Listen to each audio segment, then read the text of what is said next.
অনেক বড় breaking news. Team ইন্ডিয়ার জন্য খারাপও খবর, টিম ইন্ডিয়ার জন্য ভালোও খবর। কি বলবো ভাই, হার্ষিত রানা চোটের জন্য টি-20 বিশ্বকাপ থেকে ছিটকে গেল এবং তার জায়গায় চলে এলো মোহাম্মদ সিরাজ। তোমাদেরকে এই জন্যই বললাম কি খারাপও খবর ভালোও খবর। হার্ষিত রানা ভালো বল করছিল ভারতের দল থেকে, কিন্তু সে চোটের জন্য ছিটকে গেল এই টি-20 বিশ্বকাপ থেকে। ওই জন্যই বললাম কি ভারতের জন্য খারাপ খবর। এবং ভালো খবর কেন বললাম কি, মোহাম্মদ সিরাজ তাকে রিপ্লেস করলো। মোহাম্মদ সিরাজকে সব কিছুই রেডি হয়ে গিয়েছে, ফাইনাল হয়ে গিয়েছে এবং মোহাম্মদ সিরাজ হার্ষিত রানার জায়গায় জয়েন করতে চলেছে ভারতীয় দলে।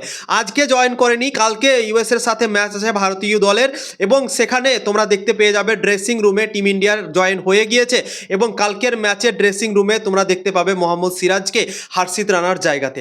মোহাম্মদ সিরাজের জন্য অনেক বড় একটা অপরচুনিটি, কেননা মোহাম্মদ সিরাজ এই টি-20 বিশ্বকাপে ভারতের স্কোয়াডে ছিল না। স্কোয়াডে থাকা না সত্ত্বেও তার ভাগ্য কতটা ভালো তোমরা নিজেই দেখতে পাচ্ছ। টি-20 বিশ্বকাপ এখন পর্যন্ত শুরু হয়নি, টিম ইন্ডিয়া ম্যাচই খেলেনি, তার আগেই মোহাম্মদ সিরাজ ভারতের স্কোয়াডে সুযোগ পেয়ে গেল। তো এটা ভাগ্য বলবা না তো কি বলবা, সত্যি অসাধারণ। এবং মোহাম্মদ সিরাজ 2024 টি-20 বিশ্বকাপেও ছিল এবং 2026 টি-20 বিশ্বকাপেও থাকবে। এবং হার্ষিত রানার জন্য খুবই খারাপ খবর। একটা প্লেয়ারের স্বপ্ন থাকে টি-20 বিশ্বকাপে খেলা এবং হার্ষিত রানা সুযোগ পেয়েছিল এই টি-20 বিশ্বকাপে, ভারতের স্কোয়াডে ছিল এবং হার্ষিত রানা চোটের জন্য ছিটকে গেল এই টি-20 বিশ্বকাপ থেকে। এবং হার্ষিত রানা কতটা ডিসঅ্যাপয়েন্টেড হবে, কতটা তার মন খারাপ হবে আমরা নিজেই এখন বুঝতে পারছি। আমি যদি হার্ষিত রানার জায়গায় থাকতাম আমিও কিন্তু অনেকটা মন খারাপ করতাম, কেননা টি-20 বিশ্বকাপ অনেক বড় একটা টুর্নামেন্ট এবং অনেক দারুণ টুর্নামেন্ট। এই টুর্নামেন্ট খেলার জন্য সবাই মুখিয়ে থাকে, সবাই দেখার জন্য মুখিয়ে থাকে এবং হার্ষিত রানা অনেক বড় একটা অপরচুনিটি পেয়েছিল, স্কোয়াডে সুযোগ পেয়েছিল ভারতীয় দলের টি-20 স্কোয়াডে এবং সে চোটের জন্য ছিটকে যাওয়াতে কত বড় একটা তার জন্য ঝাটকা তোমরা অবশ্যই বুঝতে পারবে এবং হার্ষিত রানা মিস করবে এই টি-20 বিশ্বকাপটা। তো একজনের জন্য ভালো খবর, একজনের জন্য খারাপ খবর। হার্ষিত রানা বাইরে গেল এবং আমাদের দলে চলে এলো আমাদের ডিএসপি মোহাম্মদ সিরাজ।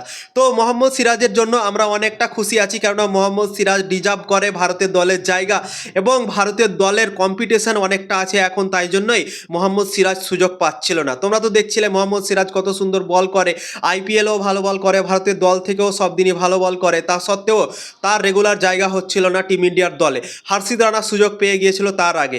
তো কম্পিটিশন অনেক আছে আমাদের টিম ইন্ডিয়ার দলে এবং তাই জন্যই মোহাম্মদ সিরাজ এই টি-20 বিশ্বকাপে স্কোয়াডের সুযোগ পায়নি এবং তার ভাগ্য অনেকটা ভালো এবং চোটের জন্য হার্ষিত রানা ছিটকে যাওয়াতে মোহাম্মদ সিরাজ জয়েন হতে চলেছে টি-20 স্কোয়াডে ভারতীয় দলের। তো কালকে অবশ্যই তোমরা ম্যাচের সময় দেখতে পেয়ে যাবে মোহাম্মদ সিরাজকে ভারতের স্কোয়াডে। তো ইনফরমেশন যদি ভালো লেগে থাকে অবশ্যই লাইক শেয়ার করবে, ফেসবুকে যদি দেখছেন তো অবশ্যই ফলো করবে এবং ইউটিউবে যদি দেখছেন তো অবশ্যই সাবস্ক্রাইব করে দেবেন।